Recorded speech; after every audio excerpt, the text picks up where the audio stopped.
Hi guys, this is Adi. I'm here doing a video diary, and this is actually my second take because I went away to eat some food, and that helped me condense information and understand my thoughts a bit more clearly.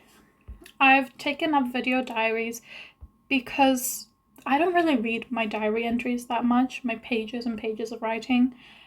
Um, I like listening to things a lot more. And the other benefit of video diaries is, as I just said, you get to condense information and process it a bit better because you're listening to yourself talk. You're also able to go away and watch other videos and be in that mindset of what you just talked about and what you can learn from others in that regard.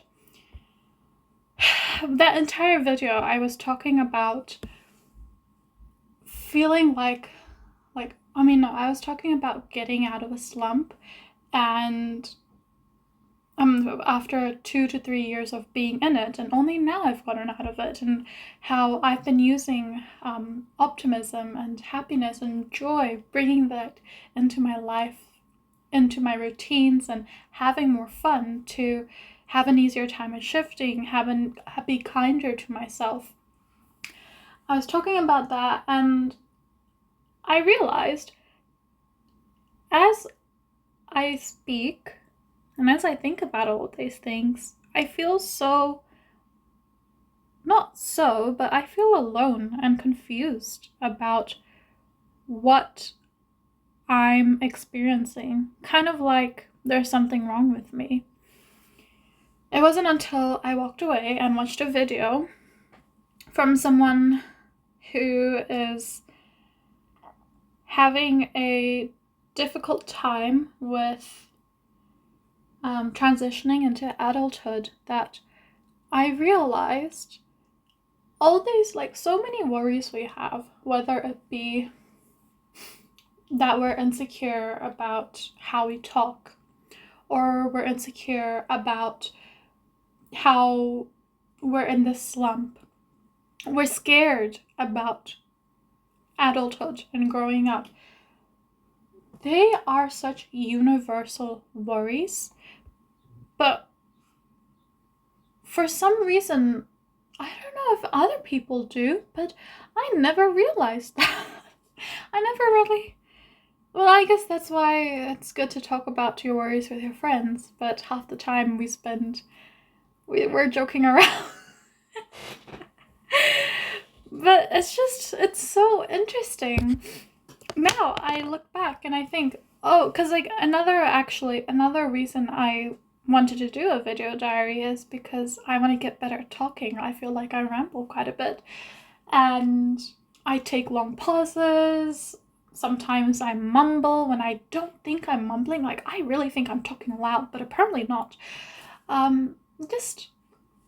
I was so insecure about it, but I can categorize that into a universal worry about self-expression or self-identity. I can also categorize that into just a worry regarding improving myself. Everyone wants to improve themselves, and I don't need to feel less about it because when you think about it that way, everyone has their own strengths and weaknesses, whether they're older or younger than you, no matter their circumstances.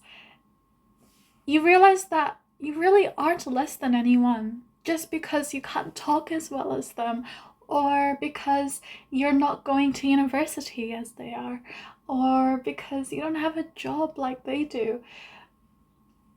I think the clarifying bit, though, is to know that yes, you can be insecure and you can know you're not lesser than, but you also can take those insecurities and turn them into goals. So yeah, even though, for example, someone's not happy with not going to university, they might want to go back into university and educate themselves, or they don't like their career path right now, they might want to change it. It's so interesting when you look at it like that.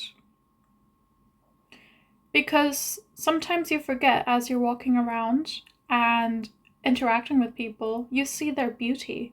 You see what makes them shine.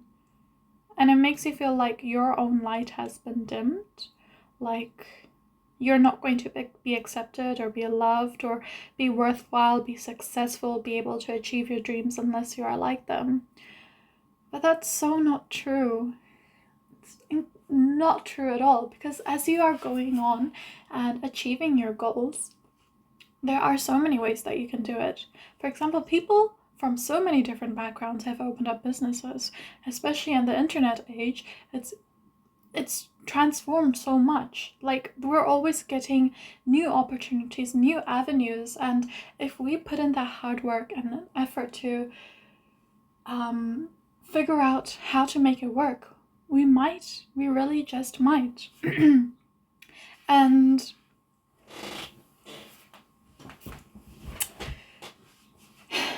yeah, I guess what's left after that, after knowing that it's a universal, like categorizing into a universal worry and turning insecurities into goals, what's left is just that general human worry. And to that I say, well, we're all human. We're all going to be scared as we make big decisions. We're going to be scared and wonder if we can achieve this thing. But are you going to blame yourself and put yourself down for being human? Are you going to feel ashamed that you feel these things, or are you going to squash them down and try to pretend they never existed? Or are you going to be kind to yourself? Will you take a break when you need to? And it doesn't need to be a long break. It can just be get up off of your computer, stretch, put on some film music, and dance around. Are you going to give yourself a reason to smile? Are you going to schedule in at least 30 minutes just to talk with your friend in the morning before work?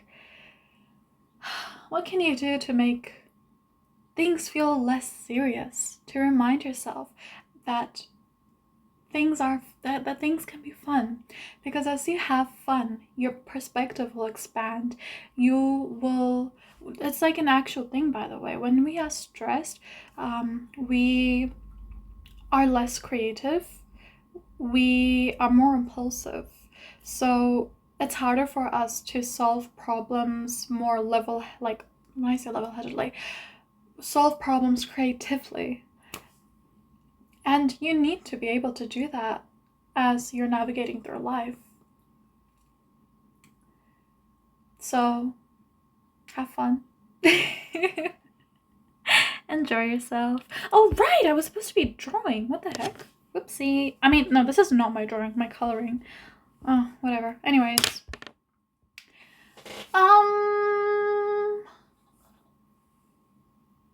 Yeah. Life doesn't feel so bad now. It feels pretty darn decent. When you don't feel so alone.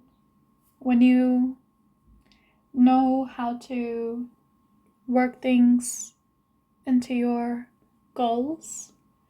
And when you know how to be kind to yourself. It feels pretty darn decent. Yeah. Let me think. Do I have anything else to say? No, not really. Because how you apply this information, it's really, at this point, it's dependent on what you learn. How you best understand things. Knowing this, I feel really excited. I feel really excited to read books and to learn some wisdom and to dance around and schedule in some time for myself and work towards my goals even if I'm scared. And I'm okay with being scared. I actually like being scared sometimes. I used to hate it because it always felt like the world was collapsing I was collapsing into my body and I'd just cry and cry and cry. But I realized that a lot of what fueled my fear was the pressure I put on myself. And that pressure, it's not just, oh, I really want to do this. The pressure is in the little things too, and how you don't take out time for yourself, how you're constantly questioning yourself, how you treat yourself, right? How you treat others. Are you showing up in the world kindly or not? And if you want an imagery, it's pretty much like, imagine a medicine student. Not to say they're not showing up kindly. I mean, like, they burn themselves out. they're canceling plans with friends. They're locking themselves in the room. They're barely eating. I know a couple of cases. Yeah.